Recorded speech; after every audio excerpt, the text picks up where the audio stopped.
Bienvenue à tous et à toutes dans cet espace dédié à la parole de vie, une parole authentique et au coaching. Cet espace sur ma chaîne YouTube est dédié aux personnes raconter leur histoire. J'ai envie dans cet espace de donner la parole à des personnes que je rencontre à travers les réseaux sociaux ou dans ma vie, qui viennent me voir avec leurs problématiques et justement, à travers leur histoire, de pouvoir mettre une lumière, une clarté ou vous donner des clés. Et ici, donc, nous donnons la parole à ceux et celles, évidemment, qui acceptent de partager leur parcours avec authenticité, à travers leur récit. Nous allons explorer des thèmes universels, parfois douloureux, qui sont tous porteurs d'enseignements à travers notre chemin spirituel. Aujourd'hui, j'ai l'honneur, et je la remercie déjà du fond du cœur, de recevoir Séverine pour parler d'un sujet qui nous touche tous, ou qui va sûrement résonner en vous, d'une manière ou d'une autre, la trahison. Ton histoire nous permettra d'aborder d'abord cette blessure, ses mécanismes, mais évidemment à travers son schéma. Il peut y avoir différents schémas autour de la trahison, mais en tout cas, d'en voir déjà un va être rempli d'enrichissement pour nous aujourd'hui. Donc, je vous invite à rester à l'écoute. Et comment transformer cette épreuve en un chemin de compréhension et de libération. Donc, je vous invite à vous installer confortablement, ouvrez votre cœur et vos oreilles pour cet échange pourrait bien résonner profondément avec votre propre expérience. Alors, je m'adresse à toi. Permets-moi de te tutoyer, Séverine, et tu peux me tutoyer si tu le souhaites. Bienvenue à toi. Je suis ravie de t'accueillir dans cet espace. Peux-tu, en quelques mots, te présenter? Oui, bonjour Sonia.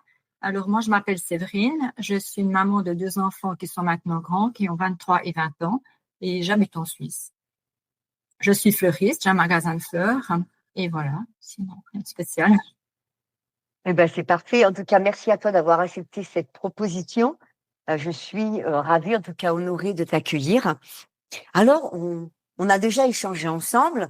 C'est important de garder quelque chose d'authentique. On n'a pas préparé vraiment des questions-réponses. J'ai pris des informations pour comprendre ton histoire et te guider à travers donc cette interview, on va dire. Mais on veut garder quelque chose de très spontané.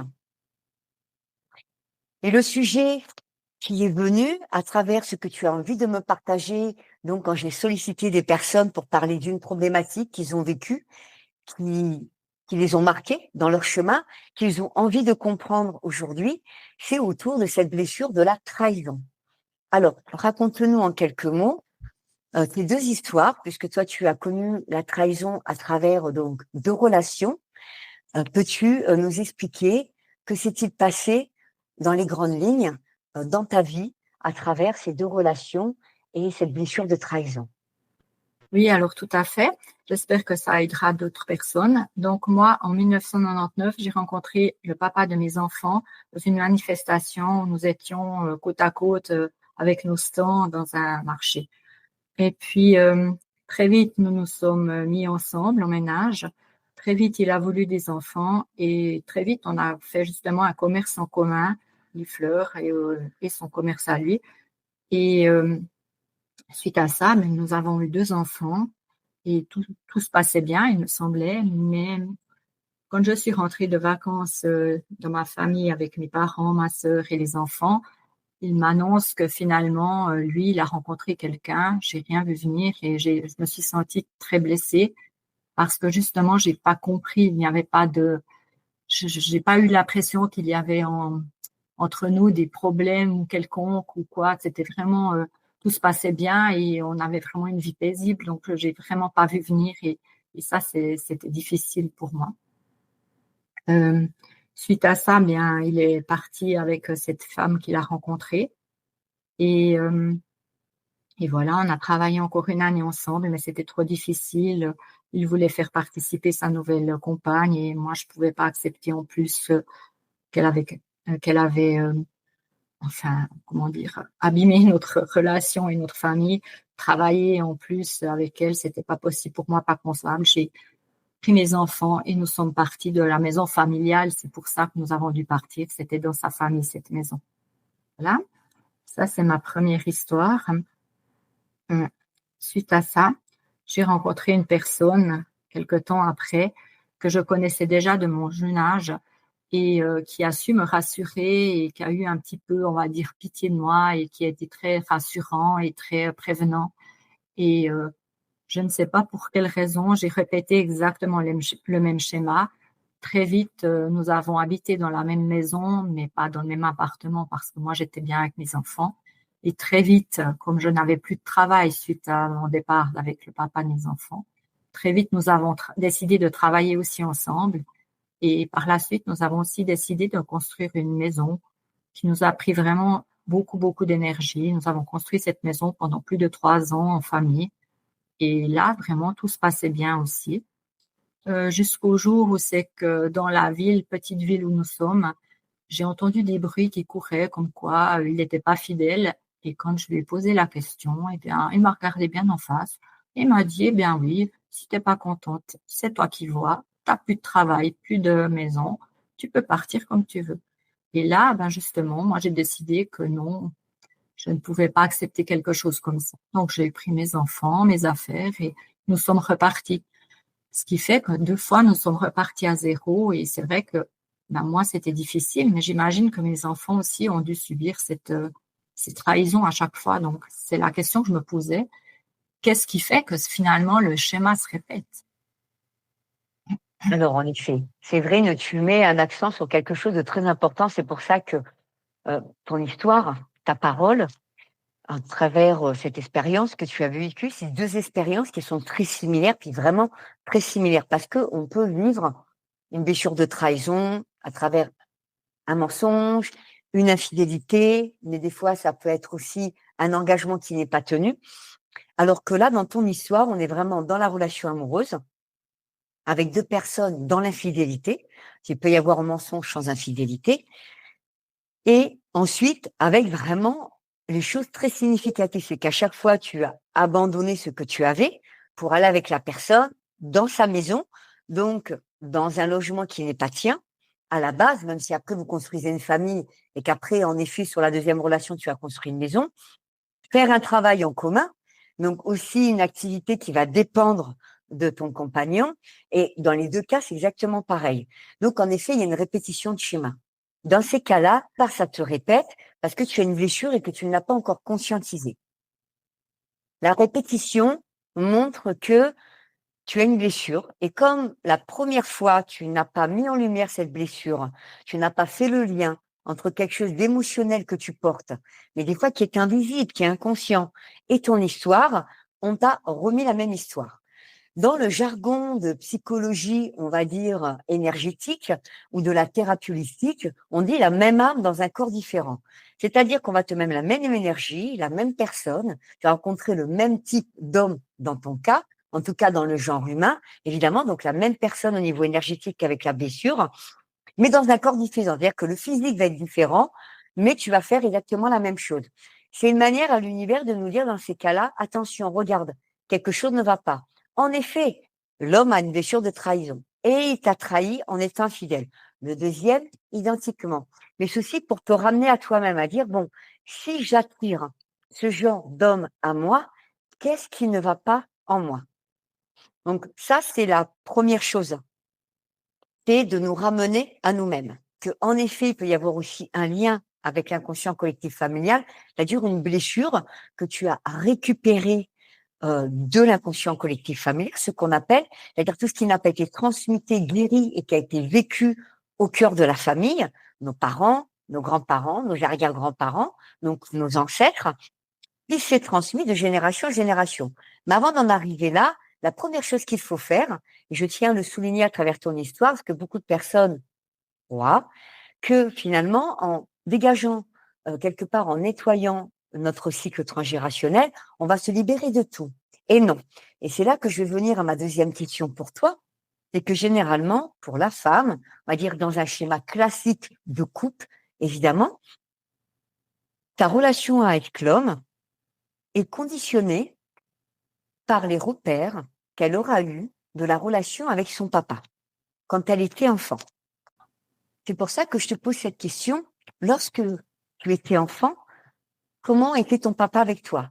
quel était votre rapport sans qu'il soit spécialement traumatisant? Quand je pose cette question, ça veut pas dire qu'il t'a tapé spécialement. Ça peut être le cas, malheureusement. Je soigne des personnes dont c'est le cas où il y a de la maltraitance, voire des abus. Mais là, même sans être dans un cas aussi extrême, quel était le rapport avec ton papa enfant? Alors, avec mon papa, c'était un rapport assez simple, en fait. C'est ça que je comprends pas. C'est que, ben, nous, on était donc une famille, donc j'ai une sœur et une maman. On vivait les quatre dans une maison à la campagne.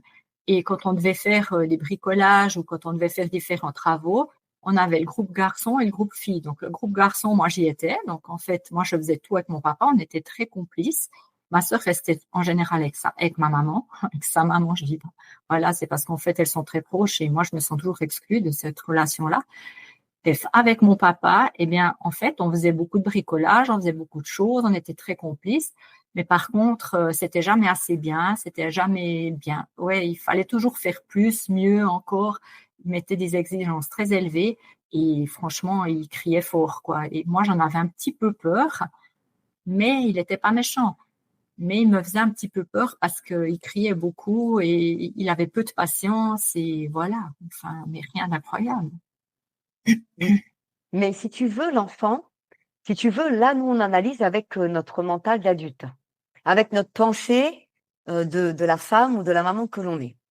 Sauf que quand l'enfant que nous sommes vit l'épreuve, lui, il n'a pas cette maturité. Il n'a pas l'expérience que nous, on a aujourd'hui quand on en parle. On a du recul, souvent on me dit oui, mais mon papa, ma maman, ils travaillent, c'est compliqué pour eux. Et en effet, ça l'était. Mais l'enfant, lui, il voit pas ces éléments comme ça. Il se dit pas, quand il est tout petit, mon papa travaille beaucoup, c'est normal, donc je reste seul. Ils se sont abandonnés parce qu'il a besoin d'être rassuré. Ses repères, ça va être maman et papa. C'est ses premiers repères. L'énergie féminine, l'énergie masculine. Donc, même si tu étais complice de ton papa et que tu l'admirais et que tu avais beaucoup d'amour pour lui parce que tu vivais, alors c'est pas la thématique d'aujourd'hui, mais en effet, tu as une blessure de rejet avec ta maman. Donc, papa était devenu ton pilier. Il était exigeant avec toi. C'est-à-dire qu'il t'a pas montré que tu étais quelqu'un d'exceptionnel, qui réalisait de grandes choses, dans lesquelles tu pouvais avoir confiance. Le fait de poser cette exigence qui venait de sa propre éducation, il a répété quelque chose. Il n'y avait pas une volonté de faire du mal à son enfant. C'est juste un schéma que lui porte, sûrement de ses ancêtres, qui est venu se répéter sur toi. Et cette exigence t'a mis cette pensée et donc cette blessure que je ne suis pas assez, assez bien, assez performante, assez compétente, peu importe ce qu'on va mettre derrière. Donc, toi, le regard que tu portes sur ta valeur, il est complètement erroné. Donc, ce regard erroné mais invisible, hein, c'est un schéma systémique à l'intérieur qui est invisible, il te dit: «Je ne suis pas digne d'être aimé par un homme parce que avec mon papa, je ne réponds pas à ses exigences. À chaque fois que je fais quelque chose, ce n'est jamais assez bien».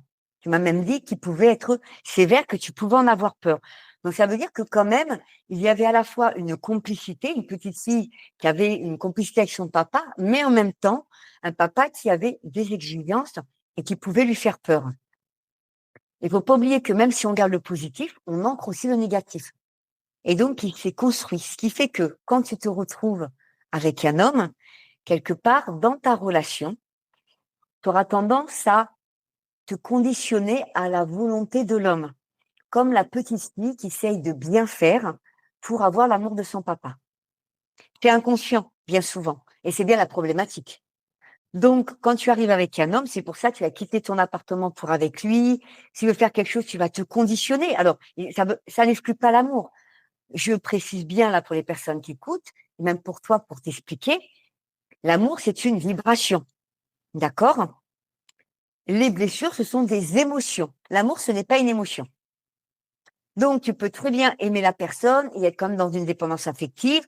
Le parent peut aimer son enfant et ne pas savoir l'exprimer parce que vous allez regarder la relation à travers le prisme de vos blessures.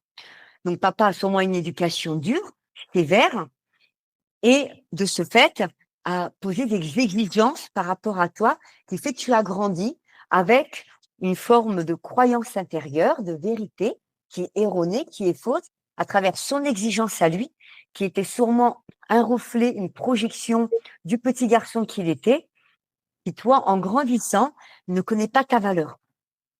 Déjà, par contre, je dis ça, mais tu as été hyper courageuse parce que je soigne des personnes et beaucoup de personnes ne seraient pas parties de suite. Auraient peut-être essayé de rester avec la personne, de le récupérer, de faire rompre le conjoint de sa maîtresse, de checker s'ils avaient toujours des contacts et de maintenir le couple. Toi, tu as ce courage de dire non, moi, je ne veux pas accepter ça.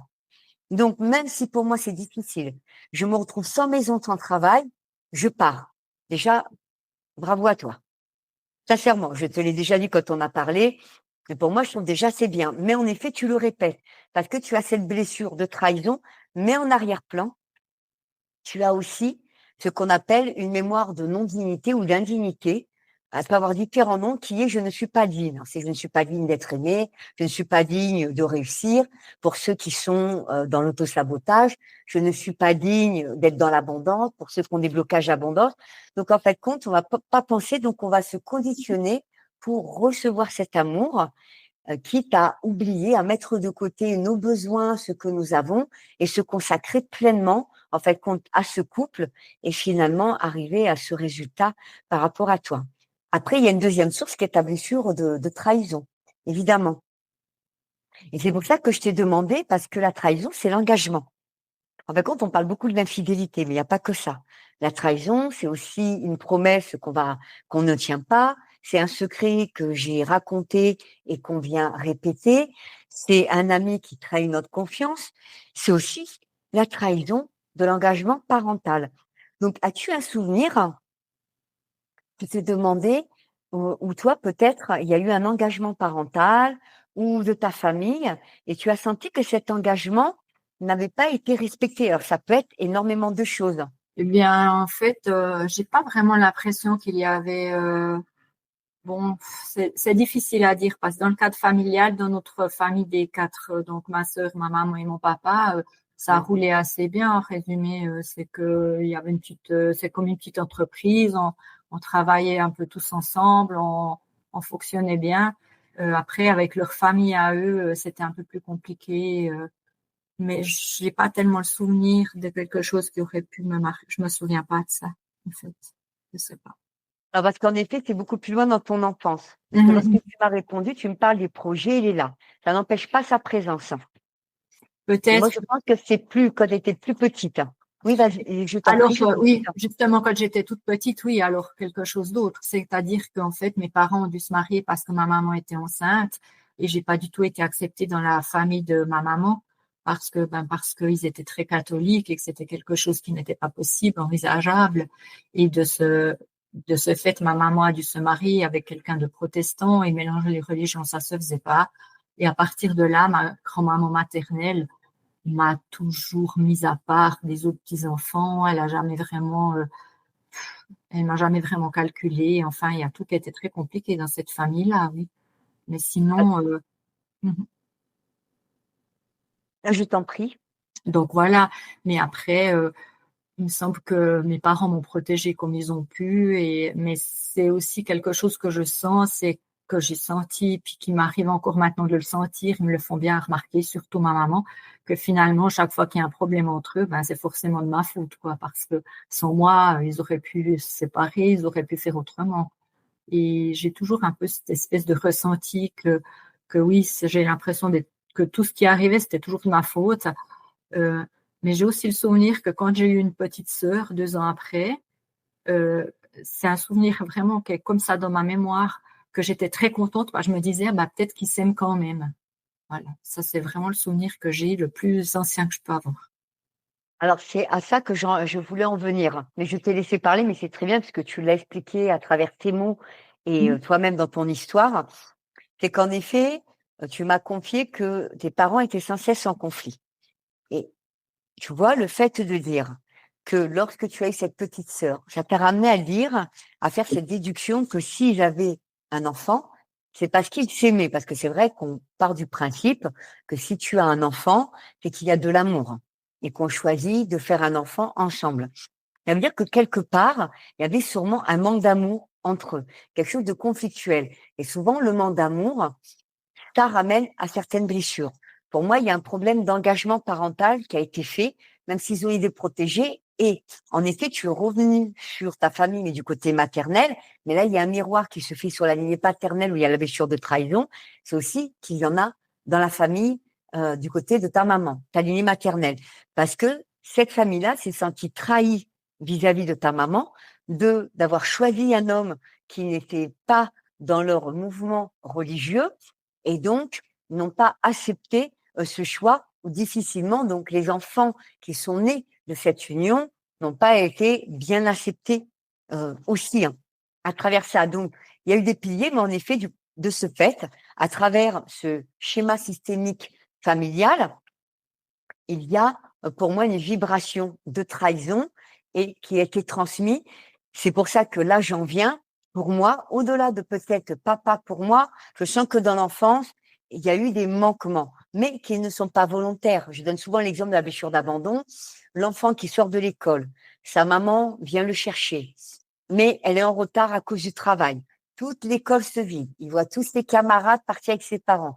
Il se retrouve seul devant l'école. La première chose que l'enfant va penser, c'est mes parents m'ont abandonné. Donc, blessure d'abandon. Pourtant, son parent ne veut pas l'abandonner. Donc, si à l'interprétation de l'enfant. Donc, il peut y avoir des manquements, mais qui ne sont pas une volonté de trahir l'enfant, mais qui va être vécu. En tout cas, ça va venir éveiller, activer la blessure de trahison. Mais pour moi, cette blessure, elle est transgénérationnelle. C'est quelque chose qui vient de tes lignées, qui a été transmis à tes parents et qui t'ont été transmis aussi par rapport à toi, à Non. travers cette infidélité, toi, dans ta vie. Par rapport à ce que tu nous partageais vraiment avec grande confidence et toute intimité, c'est de te sentir fautive sans cesse par rapport à ce que tu faisais. Ça, c'est la culpabilité. On appelle ça les moments de culpabilité, c'est qu'on se sent toujours coupable. C'est lié à ne faire jamais assez bien.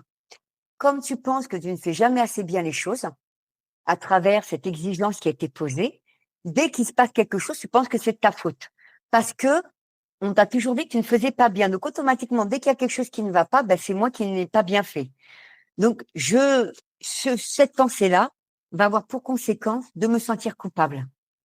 Donc, il y a un lien aussi à faire avec donc cette mémoire de culpabilité et le fait d'avoir toujours l'impression que tu fais mal les choses à travers donc cette expérience que tu as vécue. Donc, évidemment, quand ça se répète comme ça, potentiellement, tes enfants aussi, si ça n'a pas été libéré, si tu en as, mais je crois que tu as des enfants, hein, Séverine. Oui, j'ai 2 enfants de 23 ans et 20 ans et voilà. Voilà. Donc, ils ont sûrement, peut-être pas les deux, parce que dans la famille, on n'a pas tous les mêmes blessures. Potentiellement, les deux ou un des deux a sûrement la blessure de trahison aussi. Oui, ma fille a vraiment aussi souffert de ça parce qu'en fait, son papa, elle était très petite quand il est parti, style, elle avait 3 ans et en fait, il a eu aucune communication avec elle et chaque fois qu'il lui téléphone, c'est pour lui parler de son frère, de demander des nouvelles de son frère. Donc, déjà au début, il pensait même pas qu'elle savait tenir une conversation au téléphone, donc c'était compliqué. Et voilà. Et la deuxième personne qu'elle avait considérée comme son papa et qui en a construit la maison, eh bien lui, du jour au lendemain, il avait une nouvelle copine. Enfin vraiment, style 2 semaines après qu'on soit parti. Et la nouvelle copine n'a pas voulu qu'il continue de voir les enfants. Donc elle, ben, c'est comme si elle perdait un deuxième papa, quoi. Donc c'est vrai que D'accord. pour elle, sa relation aux hommes est aussi très compliquée. Oui. En effet. Alors, il y a déjà une blessure d'abandon. Le départ et le fait de ne pas se préoccuper d'elle, il y a abandon et après, il y a l'idée de rejet. C'est-à-dire que je me sens exclue de la vie de mon père, il ne s'intéresse pas à moi, donc je suis rejetée. Mhm. Donc, elle va travailler sa blessure, mais comme elle est face à son père, on est principalement sur l'abandon. Évidemment, le fait qu'il ait une autre partenaire et qu'il choisit la volonté de l'autre partenaire après dans sa vie, et donc qu'il exclut ses enfants, évidemment, c'est de la trahison. Donc, ses relations avec les hommes vont être compliquées parce que son repère, ben, il est à travers j'ai été abandonné, mon père a choisi une autre femme que moi, sa propre fille, m'exclut et ne s'intéresse qu'à mon frère, donc l'énergie masculine. Donc, on en est toujours avec un relationnel masculin-féminin qui est en opposition ou en confrontation, alors que normalement, il devrait être harmonisé. Et ensuite, la trahison, puisqu'il va avec quelqu'un d'autre, même si c'est son père. Alors, la trahison est aussi vis-à-vis de toi, parce que il avait déjà cette infidélité et que tu l'as découvert et que tu es parti. Mais elle aussi, elle peut le prendre comme une trahison parce que papa est censé rester avec moi. Je suis son enfant. Il y a une promesse de fidélité parentale d'un parent, de sécurité, d'amour, de bienveillance. Et là, cet engagement n'y est plus. Elle aussi, elle vit une séparation avec son père. Et donc, pour une autre femme, même si c'est une relation d'amour, et sa fille, ça reste quand même une vibration de trahison vis-à-vis d'elle. Donc, en effet, il y a quelque chose qui se reproduit et qui risque de se reproduire. Dans ces cas-là, comme je l'explique, alors, il y a différentes façons donc tu peux être aidé à travers ça. C'est soit on travaille la trahison en elle-même avec la relation du père. Donc, ça sera un processus de 3 et 5 soins. On va d'abord travailler le repère du père, rétablir l'harmonie et le regard, l'approche de l'archétype masculin et de la figure paternelle de manière véritable, de manière harmonieuse, avec un regard de clarté et non pas déformé par le prisme de la blessure et des repères que l'on aura eu enfant. Donc évidemment, aussi retourner dans l'enfance et après travailler sur la blessure en elle-même de trahison et de la relation avec l'homme. Donc il va falloir partir de la racine et faire un processus pour libérer et ne plus répéter ce schéma, pour éviter que si tu venais à rencontrer quelqu'un d'autre, tu vas répéter et peut-être inconsciemment le schéma que tu as vécu les 2 premières fois. Après, on peut prendre les choses beaucoup plus larges. Quand on connaît la source, et c'est ton cas, c'est d'aller sur la libération du cycle transgénérationnel. À ce moment-là, on va aller nettoyer la lignée paternelle, la lignée maternelle, en englobant la mémoire de trahison. Et après, il y aura peut-être un travail à toi à faire personnellement, mais à travers tes relations. Parce que lorsque l'on vit des histoires de cette nature, en fait, quand tu ancres des peurs, une prudence, ce qu'on appelle de l'hypervigilance, une autoprotection renforcée. Comme tu as souffert, on t'a fait du mal, tu as fait confiance une fois, on t'a trahi, tu as fait confiance une deuxième fois, on t'a trahi, tu as peur d'être trahi à nouveau. Donc, dès que tu vas rencontrer quelqu'un, dans ton cervelet, c'est là que s'inscrit ces croyances, ça va faire comme une alerte et les mémoires vont ressurgir, les mémoires évidemment de blessures, hein, les mémoires cellulaires de trahison, d'indignité vont ressurgir et des peurs vont se manifester. Donc, soit tu vas retomber dans le schéma, soit tu vas complètement te fermer et tu vas te fermer à une potentielle nouvelle relation par la peur de répéter ce schéma. Donc, c'est ces 2 biais qui peuvent aider à pouvoir libérer dans ces cas-là, quand on est dans ton cas d'une histoire de trahison, même si on n'a vécu qu'une fois l'expérience, on n'est pas obligé de la vivre 2 fois. Mais toi, vraiment, tu l'as vécu 2 fois de manière significative. Complètement, oui, effectivement, c'est exactement ce que tu viens de dire. C'est difficile de refaire confiance à quelqu'un parce que ben, dans le subconscient, on se dit, si c'est de nouveau pour souffrir à la fin, est-ce que ça vaut vraiment la peine de s'investir? Donc, les relations, elles sont un petit peu mal. Elles débutent forcément mal. Maintenant, c'est compliqué. Oui, c'est compliqué, effectivement. Donc là, en ce moment, puis je me permets de te le demander, tu n'as personne dans ta vie? Non, j'ai personne dans ma vie, mais Mmh. non, j'ai pas envie. Et oui, voilà. Et oui, c'est ça. Alors que voilà, tu pourras encore rencontrer quelqu'un, Oui, profiter, partager et finalement ces relations t'ont fermé, hein. Et c'est dommage parce qu'on a encore plein de choses à vivre et je trouve dommage quand j'ai ce discours, que ce soit en commentaire sur les réseaux, des fois des personnes que j'accompagne qui me disent: «Non mais c'est bon, pour moi c'est fini», alors que non, on a le droit d'être heureuse, de partager, d'être amoureuse et d'être aimée surtout. On le mérite tous, on est tous dignes de cet amour et que ce sont des expériences et qu'on peut s'en libérer pour rencontrer la personne. Qu'on ait vécu 2 grandes histoires comme toi, donc qu'on ait, un quinquennat par exemple, ou qu'on soit une jeune personne un peu plus jeune, de 20-25 ans, qui a déjà vécu une trahison. C'est pareil, on mérite tous de rencontrer quelqu'un, qui n'est pas dans le prisme de ses blessures et nous-mêmes aussi, bien évidemment. Je Oui, tout voulais à revenir oui, je t'en prie. Oui, tout à fait. C'est vrai qu'en fait, moi, quand je rencontre quelqu'un, je pars toujours pleine d'espoir à me dire: «Ben, c'est pas les prochaines personnes qui doivent forcément, assumer, mon passé». Donc, voilà, je leur laisse leur chance, mais très vite, je suis tellement méfiante que, ben, ça fonctionne pas vraiment, en fait. Eh oui, c'est ce que je te disais, l'autoprotection, la vigilance va faire que les automatismes vont venir et qu'on n'arrivera pas à se lancer parce que la peur, évidemment, de la répétition. Après, c'est normal qu'on puisse être méfiant. On a vécu des expériences et au-delà des blessures, de suite, de tout abandonner, si tu as tout reconstruit pour de suite aller habiter avec quelqu'un très rapidement, peut-être qu'il faut en prendre une leçon. En effet, se dire, on peut vivre un certain temps chacun de son côté, apprendre vraiment à se connaître et après éventuellement construire quelque chose ensemble. Après, on a cette pensée-là quand on arrive plus dans la quarantaine, la cinquantaine, quand on est jeune, j'ai connu ça, c'est pareil, nous 6 mois après, on était ensemble, on avait l'appartement. Voilà, on est sur nos générations aussi et des fois, ben, on est plus impulsif quand on est jeune. En vieillissant, les expériences de vie nous amènent à être beaucoup plus dans la prudence, mais c'est quand même souvent les blessures qui nous guident. Je voulais revenir sur un petit point que j'ai pas mis et qui est très important aussi, c'est je voulais savoir, au-delà de votre complicité, de faire, des activités avec ton papa, est-ce qu'il t'exprimait clairement quand tu étais enfant qu'il t'aimait, que tu étais une personne importante, avec des vrais mots d'amour, avec des «je t'aime», avec «regarde ce que tu as fait, c'est formidable», c'est-à-dire une vraie expression que l'enfant a besoin de l'entendre. Lui, il le déduit pas. Il dit pas: «Mon papa, quand il dit: "Mets ton manteau", il veut dire: "Je t'aime"». Donc ça, après, on le comprend quand on est plus grand. Mais l'enfant, lui, il est émotionnel, il est dans l'instant présent. Il a besoin d'entendre les choses, de les voir pour vraiment, quelque part, les inscrire comme sa vérité.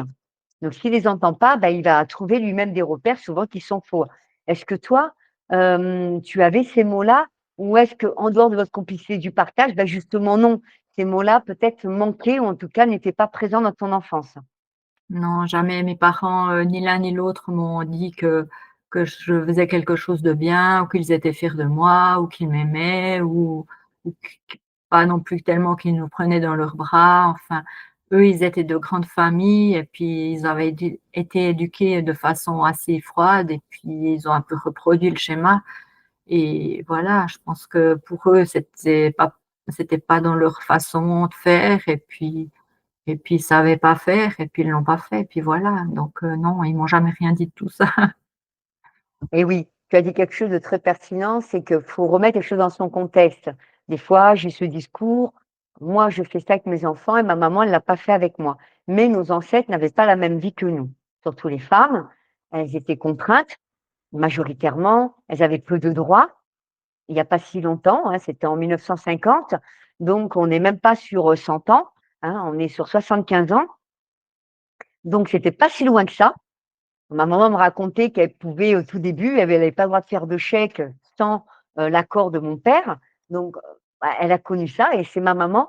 Donc on parlait pas d'émotion, on n'exprimait pas ses sentiments. Donc nos ancêtres, on leur a pas appris et donc ils ne l'ont pas dit. Sauf que l'enfant, lui, il a besoin de l'entendre. Pour se sentir aimé, il a besoin de le sentir, de le voir à travers des gestes comme venir le voir, faire son spectacle ou être présent quand il a besoin après l'école parce qu'il n'est pas bien, de légitimer quand il s'est blessé, même si pour nous c'est un petit bobo, bah, de dire où tu as mal, de montrer qu'on porte un intérêt et de parler les mots, de dire les mots, parce que c'est ça qui s'ancre. On parle des injonctions du côté négatif, de dire t'es pas capable, mais t'es nul. Ben, ça va créer aussi une vérité chez l'adulte qui va penser toujours qu'il n'est pas capable et qu'il est nul. Mais quand on dit des mots bien, bah, c'est pareil, ça va devenir une vérité. Je suis capable, on m'aime, je suis un être aimé, je suis un être méritant et je vais grandir avec cette vérité. Donc, je vais me sentir capable de réaliser de grandes choses. Je ne vais pas chercher l'amour que mes parents ne m'ont pas montré à l'extérieur avec quelqu'un ou alors m'oublier pour me sentir aimé à travers une autre relation. Donc ça, c'est important. Ça ne veut pas dire que nos parents sont fautifs, ils font du mieux qu'ils peuvent, mais du coup, ça inscrit quelque chose qui fait que nous, adultes, ce qu'on n'a pas pu comprendre ou ce qu'on n'a pas reçu, en tout cas à travers ces mots-là, on va le chercher à l'extérieur et ça va déséquilibrer nos relations parce que l'autre va devenir le responsable de cet amour que nous, on n'a pas entendu, que l'on n'a pas ressenti, hein. Sauf qu'il n'est pas responsable de cet amour. Évidemment, il va nous aimer, mais l'homme en tant que femme, la femme en tant qu'homme, ou différemment dans d'autres schémas de couple. Mais l'autre n'est pas responsable. On doit s'aimer d'abord nous-mêmes, nous sentir dignes d'être aimés, aller chercher notre amour intérieur, et l'autre n'est qu'un plus quelque part, parce qu'autrement, dans la relation, on n'aime pas la personne, on aime ce qu'elle nous apporte. Elle aime ce qu'elle nous donne. Et je pense que dans tes relations avec les hommes, et surtout eux, je pense qu'ils ont aimé parce qu'eux-mêmes avaient des blessures, hein, pour qu'il y ait cette relation et qu'ils te trahissent. Ils ont aimé ce que tu leur apportais. La femme qui était disponible, qui s'occupait de la maison, tu as travaillé avec eux. Et à côté, ils avaient leur aventure palpitante. Et toi, tu étais là pour gérer en femme dévouée, en mère présente, le reste. Et du coup, ça déséquilibre automatiquement. Donc, tant qu'on n'est pas bien avec nous-mêmes dans cet amour de soi, ça peut être difficile après de trouver un équilibre et une harmonie dans une relation selon les blessures. Évidemment, toi, là, c'est la trahison, mais si c'est l'abandon, ça va être une relation toxique autour de la dépendance affective ou alors du manque de respect à travers la blessure d'humiliation. Bien évidemment, le schéma peut être différent ou le lien peut être différent selon la blessure qu'il y a entre les deux personnes. Mais c'est important, voilà, je voulais revenir sur ce côté de ne pas l'avoir entendu. Donc, ça peut être difficile pour l'adulte si on n'a pas entendu qu'on était aimé, donc qu'on était digne d'être aimé et qu'on était quelqu'un d'exceptionnel, de le savoir en grandissant. Tout à fait. J'essaie justement de ne pas répéter ça avec mes enfants, donc je leur dis souvent qu'ils peuvent être fiers d'eux, que ce qu'ils ont fait, c'était super, qu'ils sont beaux, enfin que ma fille, je la trouve belle comme un cœur et tout ça. Ce que vraiment mes parents n'ont jamais dit, c'est des mots que j'avais jamais entendus. Et j'ai dû faire vraiment des efforts pour le dire au départ, mais maintenant, c'est devenu vraiment très naturel et je trouve ça chouette parce que eux, ça leur fait, on voit que ça leur fait plaisir et moi, ça me touche de savoir que ben, ils prennent tous ces jolis mots et ça leur fait comme un cocon autour d'eux, je ne sais pas comment dire, comme un petit nuage de watts. Mais oui, mais tu as tout à fait raison. Alors c'est bien justement, des fois, le parent va répéter le schéma, c'est-à-dire que ben, la maman, pareil, elle aura du mal à exprimer comme tu dis, parce que comme on ne te l'a pas dit, tu n'as pas appris, donc tu as eu du mal. Et puis le fait d'avoir donné cette intention pour justement ne pas faire comme tes parents, et peut-être qu'il y a sûrement un transfert hein, de donner ce que toi tu n'as pas reçu, mais quand c'est de l'amour, on ne va pas s'en plaindre, d'essayer de bien leur parler pour justement qu'en tout cas dans leur estime, ils savent qu'ils peuvent être aimés à travers ce que tu leur as apporté. Après, les blessures qui ont été transmises, cellulairement, elles sont présentes. Mais ça peut quand même modifier certains aspects pour eux, même s'il y a sûrement des choses qu'il y aura besoin de libérer, comme on en parlait, donc la relation d'homme pour ta fille. Donc on voit qu'il y a vraiment bien une blessure de trahison qui s'est transmise, ça peut quand même modifier certaines lignes au niveau de leur vie et de leur chemin. Tout à fait. Mhm. Est-ce que tu aimerais rajouter quelque chose? Et on va, en tout cas, je vais après clôturer ce partage avec toi. Non, juste que ben, j'espère que ça pourra aider d'autres personnes et puis voilà, mais sinon, ben, moi, c'était bien aussi pour moi de faire un petit peu le point de ma vie. Des fois, c'est important de tout resituer les choses et puis de repartir à zéro, enfin, comme il faut. Merci. Mais avec plaisir. Et puis, ça te permet de savoir comment tu peux engager quelque chose. Parce que là, tes blessures, elles sont là. Donc, si tu avais cette volonté de rencontrer quelqu'un, je t'invite vraiment à prendre en conscience ces expériences et justement de peut-être à travers un- une libération sur cette thématique pour être en paix déjà avec ce passé, pour être en paix avec toi et ainsi accueillir une relation saine, harmonieuse de partage avec une personne et parce que tu le mérites comme tout le monde. Pour ceux évidemment qui nous écoutent, si vous êtes intéressés, vous aussi, n'hésitez pas à me contacter. Vous pouvez trouver sur ma chaîne toutes les informations. Vous avez tous les liens, mon adresse mail, mon compte Instagram, mes sites. Donc, vous cliquez, vous trouverez très rapidement mon mail et mon numéro de téléphone si vous voulez me contacter. Mais c'est important d'en prendre conscience. Déjà, la première étape, c'est ce qu'on vient de faire ensemble avec toi. Et merci de ce partage, du courage de révéler des choses aussi intimes de ta vie. et vraiment de les mettre avec autant d'humilité en lumière. C'est la Merci. première étape, c'est la mise en lumière. Comme je dis, nos blessures, c'est comme, en fait, quand on est comme une grande maison avec une multitude de pièces. Toutes les pièces représentent une part de nous, des blessures ou des mémoires. Quand tu vas guérir une blessure, voilà, on choisit la porte de la trahison, on ouvre la porte, on va faire le constat. C'est ce qu'on vient de faire. On va voir qu'il y a une fissure au mur, il y a des taches au plafond, même il y a un gros trou au plafond, il y a le sol qui est pas propre. Ça, c'est le constat. C'est, on fait le lien. Qu'est-ce qui s'est passé? Ben, il y a eu un éclair qui a traversé le toit, c'est venu fissurer le mur. Comme on dit, ben voilà, dans ton enfance, tu as vécu ça, et aujourd'hui, ça se répercute dans ton relationnel avec les hommes. Ça, c'est le constat. Mais comme je dis, si tu nettoies pas, si tu répares pas le toit ou tu répares pas la fissure du mur, ça reste en l'état. Donc après, il faut passer à la deuxième étape qui va être de restituer les choses en l'état au niveau cellulaire, au niveau émotionnel. Ça peut être aussi le corps mental, hein, c'est l'inconscient, pour nous permettre de pouvoir avancer et d'envoyer une autre réponse vibratoire. Parce qu'en fin de compte, pourquoi tu as attiré ces situations? Parce qu'en gardant ta blessure, qui est dans ton champ énergétique, et de manière attractive par l'énergie, tu vas attirer la personne qui a la blessure. Parce que toi, tu la portes, donc tu vas attirer une personne qui a la blessure de trahison.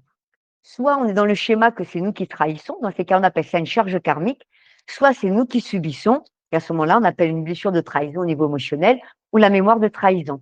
Et là, toi, tu es dans le schéma où tu subis cette blessure. Donc, c'est important de pouvoir aussi aller dans son processus et aller pouvoir se libérer pour que tu puisses après t'épanouir et ne pas garder cette vibration et attirer à toi quelqu'un qui pourra te rendre heureux. En tout cas, c'est ce que je te souhaite de tout mon cœur. Merci. Eh bien, je te remercie, Séverine, en tout cas, d'avoir été là avec nous. Vraiment, merci du fond du cœur. Merci Et moi, Sonia. mais avec plaisir. Non, excuse-moi, je t'ai coupé, mais Non, avec pas de plaisir. souci. Et je remercie tous les auditeurs qui ont été là. Donc, il y aura d'autres interviews pour cette parole authentique avec d'autres thématiques, d'autres blessures, d'autres expériences pour des personnes qui peuvent être intéressées que je vienne donc les interviewer par ce biais parce qu'ils ont envie de raconter un événement de leur histoire sur lequel ils aimeraient comprendre à travers moi, donc mon coaching et raconter votre histoire. N'hésitez pas à me contacter par mail. Sinon, je vous dis à très bientôt pour une nouvelle vidéo. À très bientôt à toi, Séverine, et je te souhaite plein de belles choses pour la suite. Merci Sonia. Merci à toi.